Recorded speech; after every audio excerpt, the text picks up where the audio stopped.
To disassemble the urns, you will lift up on the handle and pull out the white rubber pinch tube. Next, you will unscrew your handle and flip over the urn.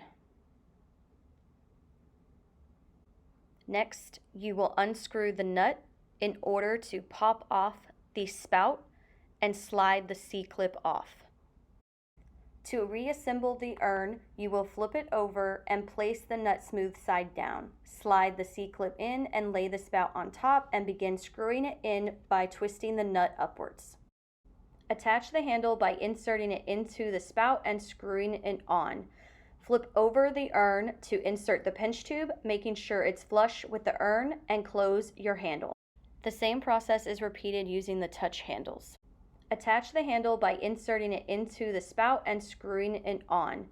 Flip over the urn to insert the pinch tube, making sure it's flush with the urn, and close your handle.